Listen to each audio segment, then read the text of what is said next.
ജയദുർഗാ മന്ത്രം ജപിച്ചിട്ട് പരീക്ഷ എഴുതിയാൽ ഒരിക്കലും പാസ്സാകും. നല്ലവണ്ണം പഠിച്ചിട്ട് ഇത് ജപിച്ചിട്ട് പോയാൽ നിങ്ങൾ 100% നല്ല ജയമുണ്ടാകും. അത് ഉണ്ടാകാറുമുണ്ട്.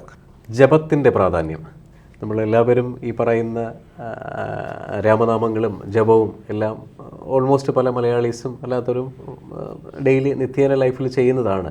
സർ, പല പരിഹാരങ്ങളും നമുക്ക് എക്സ്പെൻസീവ് അല്ലാതെ ഈ പറയുന്ന കലികാലത്തിൽ ജപം കൊണ്ട് ചെയ്യാൻ കഴിയില്ലേ? തീർച്ചയായിട്ടും. കാരണം ഇന്ന് ഒരു വലിയ പ്രശ്നമാണ്. കാരണം നമുക്ക് എന്തെങ്കിലും ഒരു പ്രശ്നങ്ങൾ ഉണ്ടാകുമ്പോഴാണ് നമ്മൾ ജാതക പരിശോധനയ്ക്കായിട്ടോ അല്ലെങ്കിൽ കബഡിപ്രകാരം ആരുടം ചിന്തിക്കാനായിട്ടോ ഒരു ജ്യോത്സ്യനെ സമീപിക്കുന്നത്. അപ്പോൾ അവിടെ തീർച്ചയായിട്ടും നമുക്കൊരു ദോഷങ്ങളുണ്ടാകാം, ദൈവാധീനക്കുറവുണ്ടാകാം. അപ്പോൾ അതിന് തീർച്ചയായിട്ടും പരിഹാരം ചെയ്യണം. അതായത് ഇപ്പം എന്ത് കാര്യം കൊണ്ട് ജ്യോത്സ്യനെ സമീപിക്കുന്നു, ഒരു ജോലിയുടെ കാര്യമായിക്കോട്ടെ, വിവാഹത്തിൻ്റെ കാര്യമായിക്കോട്ടെ, സന്താന കാര്യമായിക്കോട്ടെ, നമുക്ക് അതിൽ ലഭിക്കുവാനുള്ള അർഹത ജാതകത്തിലുണ്ട്. നമ്മൾ അതിനു വേണ്ടിയിട്ടുള്ള നമ്മുടെ കർമ്മം നമ്മൾ ചെയ്യുന്നുമുണ്ട്. ഉദാഹരണത്തിന് ഒരു ജോലി ലഭിക്കാനായിട്ട് നല്ലവണ്ണം പഠിക്കുന്നുണ്ട്, നല്ല മാർക്ക് വാങ്ങുന്നുണ്ട്, അതിനു വേണ്ടിയിട്ട് എല്ലാ കാര്യങ്ങളും ചെയ്യുന്നുണ്ടെങ്കിലും ജോലി ലഭിക്കുന്നില്ല. ഇതുപോലെ ഏത് കാര്യത്തിനും. അപ്പോൾ അവിടെ എന്തോ ഒരു തടസ്സമുണ്ട്. എൻ്റെ മുമ്പിൽ ഒരു ഫാൻ നിന്ന് കറങ്ങുന്നു, അതിന് നല്ല കാറ്റുമുണ്ട്, പക്ഷേ എനിക്കും ആ ഫാനിനും ഇടയ്ക്കൊരു സ്ക്രീൻ വന്നു കഴിഞ്ഞാൽ അത് എന്നിലേക്ക് എത്തുകയില്ല. തടസ്സം. അപ്പോൾ ആ തടസ്സങ്ങൾ എന്താണെന്ന് കണ്ടെത്താൻ വേണ്ടിയിട്ടാണ് നമ്മൾ ഈ ജാതകം പരിശോധിക്കുന്നതും ആരൂഢ പ്രകാരം കബഡി ചിന്തിക്കുന്നതും. അപ്പോൾ അവിടെ ചില ഗ്രഹദോഷങ്ങൾ കാണാം. ഇന്നത്തെ കാലത്ത് എല്ലാവർക്കും സംഭവിക്കാൻ സാധ്യതയുള്ളതാണ് ശത്രുദോഷം. അതേപോലെ നമുക്ക് കുടുംബപരമായിട്ട് കുടുംബപരമായിട്ട് ദോഷങ്ങളുണ്ടാകാം, പിതൃദോഷമുണ്ടാകാം, ധർമ്മദേവതാ ദോഷം, സർപ്പദോഷം, ഇങ്ങനെ ധാരാളം ദോഷങ്ങൾ നമുക്ക് സംഭവിക്കാം. അപ്പോൾ ഇതിന് തീർച്ചയായിട്ടും പരിഹാരം ചെയ്യണം. പലപ്പോഴും ഇതിന് വലിയ വഴിപാടുകൾ പറയും, ക്ഷേത്രത്തിൽ അർച്ചന, അതല്ലെങ്കിൽ മറ്റ് വഴിപാടുകൾ. ഇത് പലപ്പോഴും അവർക്ക് താങ്ങുവാൻ സാധിക്കുകയില്ല. കാരണം 12,000 പഴം അമ്പലത്തിൽ നിവേദിക്കുക, ഇങ്ങനെയുള്ള വലിയ പരിഹാരങ്ങളൊക്കെ പറയുന്ന പലരും. അല്ലെങ്കിൽ സുദർശന ഹോമം നടത്തുക. കാരണം സുദർശന ഹോമമൊക്കെ നടത്തുക എന്ന് പറഞ്ഞാൽ വളരെ എക്സ്പെൻസീവാണ്. അപ്പോൾ ഇത് യഥാർത്ഥത്തിൽ നമുക്കൊരു തലവേദന ഉണ്ടായാൽ ആദ്യമേ ഒന്ന് സ്കാൻ ചെയ്തൊരു ഓപ്പറേഷന് വിധിക്കുന്നവരാണ്. ആദ്യം ഒരു ബാം പുരട്ടി നോക്കാം മാറുന്നുവെന്ന്, അത് കഴിഞ്ഞൊരു ടാബ്ലറ്റ് കഴിച്ച് നോക്കാം. ഇതൊന്നും ചെയ്യാതെ ആദ്യമേ തന്നെ വളരെ പ്രശ്നമാണെന്ന് സ്കാൻ ചെയ്യണം, ഒരു ഓപ്പറേഷൻ വേണം എന്ന് പറഞ്ഞാൽ എങ്ങനെ ഇരിക്കും? വളരെ ഉദാഹരണം ശത്രുദോഷം. ശത്രുദോഷത്തിന് ഏറ്റവും ധാരാളം പരിഹാരങ്ങളുണ്ട്. ശത്രുദോഷത്തിന് വേണ്ട പരിഹാരമെന്ന് പറയുന്നത് അഘോരമൂർത്തിയെ പ്രീതിപ്പെടുത്തുക. നരസിംഹമൂർത്തിയാകാം, ഇങ്ങനെയൊക്കെ ധാരാളം ഉണ്ടെങ്കിലും ഏറ്റവും നല്ല പരിഹാരം അഘോരമൂർത്തി. അപ്പോൾ അഘോരമൂർത്തിയെ എങ്ങനെ പ്രീതിപ്പെടുത്താൻ സാധിക്കും? അത് പല രീതിയിലുണ്ട്. അഘോരമൂർത്തിയുടെ യന്ത്രം ഏലസ് ധരിക്കാം, ശനിദോഷത്തിന് വേണ്ട രത്നങ്ങൾ ധരിക്കാം, നമുക്ക് അഘോര മന്ത്ര അർച്ചനകൾ നടത്താം. ഇങ്ങനെ ധാരാളം പരിഹാരങ്ങളുണ്ട്. അപ്പോൾ ഇതിനൊക്കെ ഓരോരോ പ്രശ്നങ്ങളുമുണ്ട്. കാരണം ഒരു ഏലസ് ധരിച്ചാൽ ഒരു ഏലസ് തയ്യാറാക്കുന്നത് ഒരു ക്ഷേത്രത്തിലെ ഒരു പ്രതിഷ്ഠ എങ്ങനെയാണോ ചെയ്യുന്ന കർമ്മങ്ങൾ അതിന് തുല്യമായ കർമ്മങ്ങൾ ചെയ്ത് ജപിച്ചാണ് ഏലസ് തയ്യാറാക്കേണ്ടത്. ഇന്ന് പലപ്പോഴും പ്രിൻ്റ് ചെയ്ത ഏലസ് കടകളിൽ വാങ്ങാൻ കിട്ടും. അത് വെച്ച് ഫലം നോക്കി കൂട്ടി നിറച്ചിരിക്കുന്നതിന് ഫലം കിട്ടില്ല. അതേപോലെ തന്നെയാണ് നമ്മൾ രത്നങ്ങൾ ധരിക്കുന്നത്. രത്നങ്ങൾ പലപ്പോഴും നമുക്ക് നോക്കി വാങ്ങാൻ അറിയില്ല. കാരണം ഏറ്റവും കൂടുതൽ ഡ്യൂപ്ലിക്കേറ്റ് ഉള്ളൊരു കാര്യം രത്നങ്ങളാണ്. അതൊരു ഭാഗം.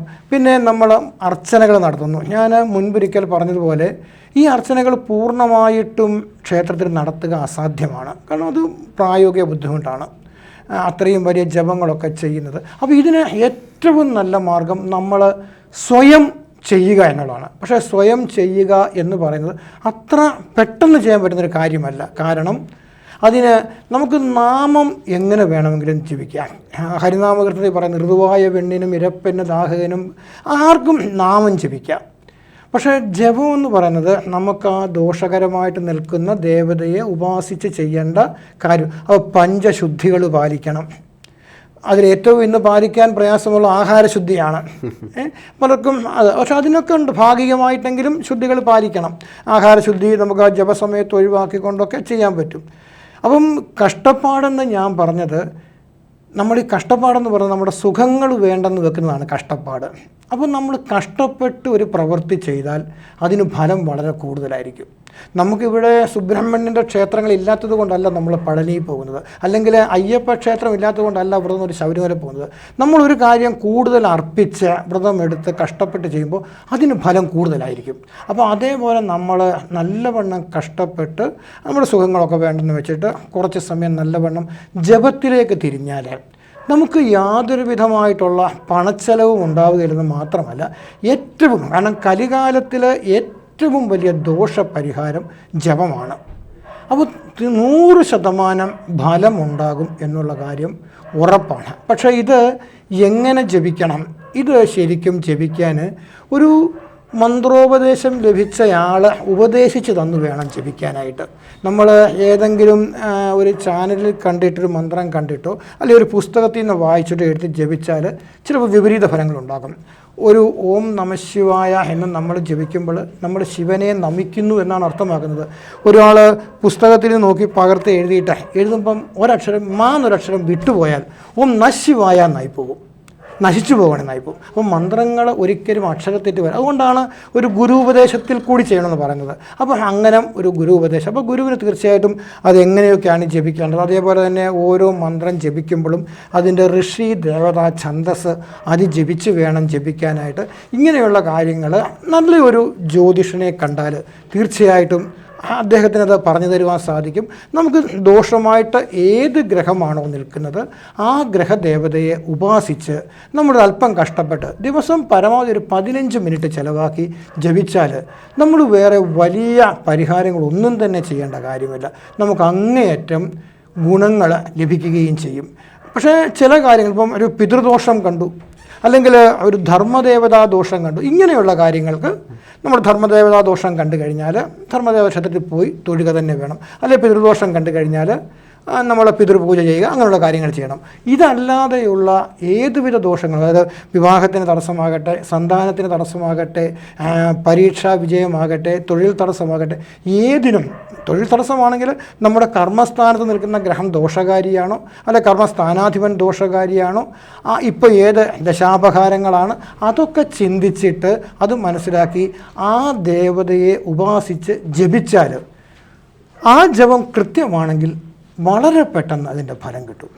വളരെ വിശിഷ്ടമായിട്ടുള്ള മന്ത്രങ്ങളൊക്കെ ഉണ്ട്. അത് എല്ലാവർക്കും എല്ലാം ചുമ്മാ, കാരണം ഈ മന്ത്രജപം പറഞ്ഞു എന്നോട് ഇത് പറയുമ്പോൾ ചോദിക്കുന്നുണ്ട്, ഞാനിത് പറയാറുണ്ട്. പക്ഷേ അവർ 2 പ്രാവശ്യം ചോദിച്ചാൽ ഞാൻ പറഞ്ഞു കൊടുക്കാറുള്ളൂ. കാരണം ഇത് ഇത് ജപിക്കണം എന്ന് പറഞ്ഞ് ഞാൻ പറഞ്ഞു തരാമെന്ന് പറയും. പക്ഷേ അന്നേരം പറഞ്ഞു, കാരണം എന്ന് പറഞ്ഞാൽ അവർക്ക് ജപിക്കാൻ താല്പര്യമുണ്ടെങ്കിൽ വീണ്ടും അവർ ചോദിക്കും, അല്ലാത്തവർക്ക് പറഞ്ഞു കൊടുക്കില്ല. കാരണം അർഹതപ്പെടാത്തവർക്ക് ഇത് കൊടുത്താലും തെറ്റാണ്. അപ്പം അർഹതപ്പെട്ടവർക്ക് നല്ല പൂജാരികളാണെങ്കിലും ഉപദേശിച്ച് കൊടുക്കുക തന്നെ ചെയ്യും. അതിൽ കൂടിയിട്ട് ഒരു പണച്ചെലവുമില്ലാതെ ഏറ്റവും ഗുണപരമായിട്ട് നമുക്ക് പരിഹാരങ്ങളുണ്ടാകും. എത്രയോ പേർക്ക് ഈ സന്താന തടസ്സങ്ങൾ മാറിയിരിക്കുന്നു. അതേപോലെ ജോലിക്കാര്യം, ഏറ്റവും കൂടുതൽ ആൾക്കാർ ഈ ജോലിക്കാര്യത്തിന് ഒരു പ്രശ്നമാണ് ധനപരമായിട്ടുള്ള പ്രശ്നങ്ങൾ. അപ്പം ജപം വളരെ നല്ല മാർഗമാണ് നമുക്ക് ഏതൊരു കാര്യത്തിനും ജയമുണ്ടാകാൻ. പക്ഷേ അവിടെ ഒരു കാര്യമുണ്ട്, ഞാൻ എല്ലാവർക്കും ജയമുണ്ടാകാൻ പറഞ്ഞു കൊടുക്കുന്ന ഒരു കാര്യമാണ് ജയദുർഗാ മന്ത്രം. പക്ഷേ പ്രത്യേകം ഞാൻ പറയും, ജയദുർഗാ മന്ത്രം ജപിച്ചിട്ട് പരീക്ഷ എഴുതിയാൽ ഒരിക്കലും പാസ്സാവില്ല. നല്ലവണ്ണം പഠിച്ചിട്ട് ഇത് ജപിച്ചിട്ട് പോയാൽ നിങ്ങൾ 100% നല്ല ജയമുണ്ടാകും. അത് ഉണ്ടാകാറുമുണ്ട്. ഈ പറയുന്ന ജയദുർഗാ മന്ത്രം സാറിനൊന്ന് പറഞ്ഞു കൊടുക്കാൻ കഴിയുമോ? പറയാം. ആദ്യം അതിൻ്റെ ന്യാസം ജപിക്കണം. ആ ന്യാസം എന്ന് പറയുന്നത് ഋഷി ദേവതാ ഛന്ദസ് എന്നാണ്. ഓം മാർക്കണ്ഡേയ ഋഷി ബൃഹദീ ഛന്ദഃ ജയ ദുർഗാ ദേവത. ഇത് ഈ ജപിക്കുന്നതിന് മുൻപ് ഒരു തവണ ജപിക്കണം. അതിനുശേഷം നമ്മൾ മന്ത്രം ഒരു നിശ്ചിത ഒരു ജപിക്കണം. അത് 21 ആകാം, 108 ആകാം, അങ്ങനെ എത്ര വേണേലാകാം. അപ്പം അത്രയും ഒരു ജപിച്ച ശേഷം വീണ്ടും അവസാനം ഒരു തവണ കൂടി ഈ ന്യാസം ജപിക്കണം. എന്നിട്ട് വേണം നമ്മൾ ആ ദുർഗാദേവിയെ മനസ്സിൽ പ്രാർത്ഥിച്ചിട്ട് വിചാരിച്ച് നമ്മൾ പ്രാർത്ഥിക്കണം. മന്ത്രം ഇത്രയേ ഉള്ളൂ, ഓം ദുർഗേ ദുർഗേ രക്ഷിണി സ്വാഹ. ഇതാണ് മന്ത്രം. അപ്പം ഈ മന്ത്രം നമുക്ക്, കാരണം ഒരു മന്ത്രം പൂർണ്ണ ഫലപ്രാപ്തിയിലെത്തുന്നത് അക്ഷരലക്ഷം തവണ ജപിക്കുമ്പോഴാണ്. അപ്പം നമുക്ക് ആ ജപം കൂടുന്നതനുസരിച്ച് നമുക്കതിൽ കൂടുതലായിട്ട് വേഗം ഫലങ്ങൾ കിട്ടും. അപ്പം ആദ്യം ന്യാസം ഒരു തവണ ജപിക്കുക, അതിനുശേഷം നമ്മുടെ നിശ്ചിത ഒരു മന്ത്രം ജപിക്കുക, അതിനുശേഷം വീണ്ടും ഒരു തവണ ന്യാസം വയ്ക്കുക. അപ്പോൾ ഇത്രയും പറഞ്ഞ സ്ഥിതിക്ക് അതിൻ്റെ രീതികളും കൂടി പറയാം. നമ്മൾ ഈ പഞ്ചശുദ്ധി എന്ന് പറയുന്നത് അക്ഷരശുദ്ധി, വാക്ശുദ്ധി, അതായത് നമ്മൾ ഉച്ചരിക്കുന്നത് തെറ്റാകരുത്, നോക്കി വായി തെറ്റാകരുത്. മനഃശുദ്ധി, നമ്മൾ ജപിക്കുന്നത് മറ്റൊരാൾക്ക് ദോഷം വരാൻ വേണ്ടിയിട്ടാകരുത്. ശരീരശുദ്ധി എന്ന് പറയുന്നത് നമ്മൾ കുളിച്ച് ശുഭ്രവസ്ത്രം ധരിച്ച് ജപിക്കണം. അതായത് മറ്റ് ഈ അശുദ്ധി, അതായത് ദാമ്പത്യ ബന്ധം, അതൊന്നും തടസ്സങ്ങളൊന്നുമല്ല.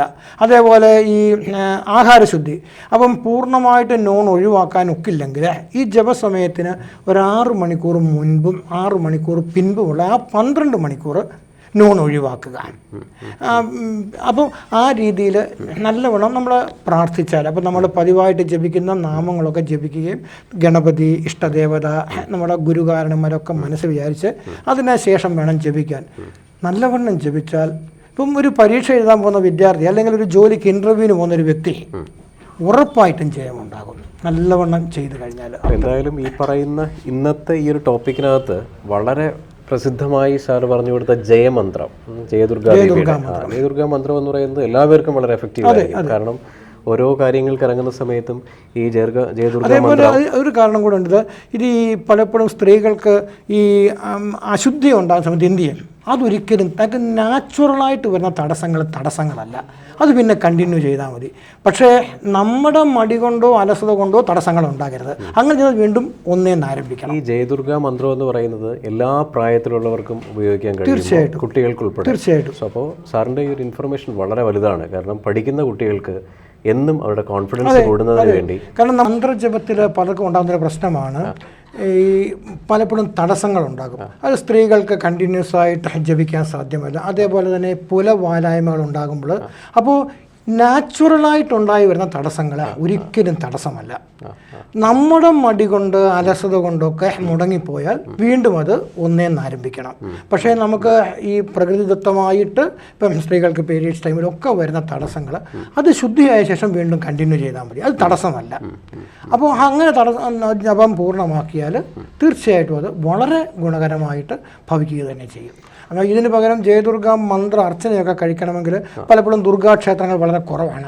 ജപമാണ് ഏറ്റവും നല്ല കാര്യം. അത് സന്തോഷം. അപ്പോൾ എല്ലാവരും ഇത് കണ്ടതിന് ശേഷം ജപത്തിൽ കൂടുതൽ ഫോക്കസ് ചെയ്തിട്ട് എല്ലാവരുടെയും വിജയങ്ങൾക്ക് ജപം ഒരു അത്യാവശ്യ, എസ്പെഷ്യലി ഈ പറയുന്ന കലികാലത്ത് ജയം എന്ന് ഈ പറയുന്ന ജപം എന്ന് പറയുന്നത് വളരെ വലുതാണ്. സന്തോഷം. നന്ദി. നമസ്കാരം. ജ്യോതിഷവുമായി ബന്ധപ്പെട്ട എല്ലാ വിശേഷങ്ങളും നിങ്ങളിലേക്കെത്താൻ ABC ജ്യോതിഷം സബ്സ്ക്രൈബ് ചെയ്യുക.